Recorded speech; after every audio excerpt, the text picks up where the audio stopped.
Hi, I'm Dan from Jest Records, and this is Mixdown Mondays.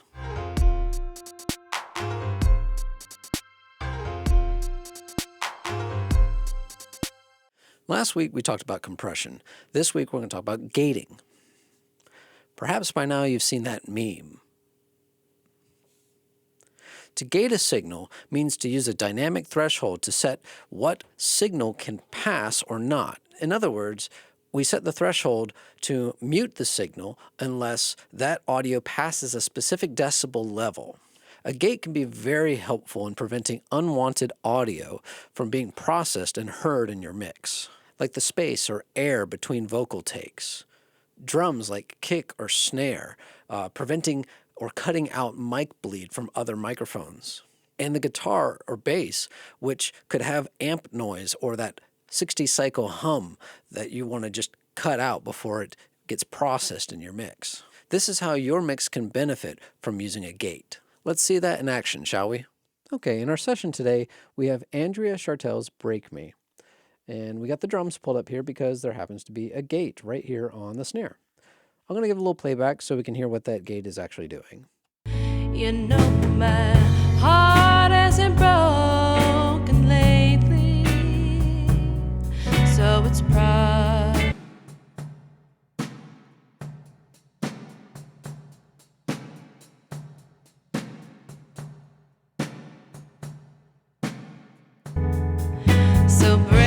So as you can see, when I solo the snare and then bypass the snare's gate, you can hear the hi-hat and the kick drum, and the microphone is picking up a lot of bleed from the other instruments that are being played. So the gate is successfully muting out that microphone bleed. Let's give it another listen. No, my heart hasn't broken lately.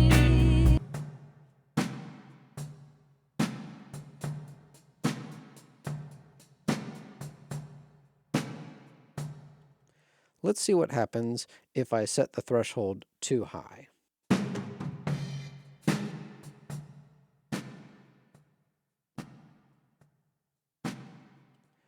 So the threshold set too high eliminates the snare, which is what we don't want to happen. Let's see what happens if we put it too low.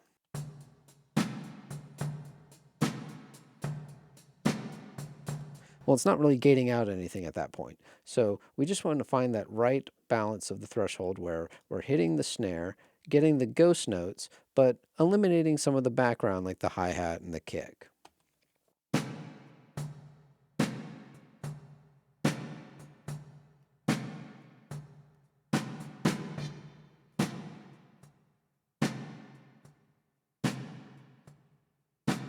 Break me while we have summer sun. I know.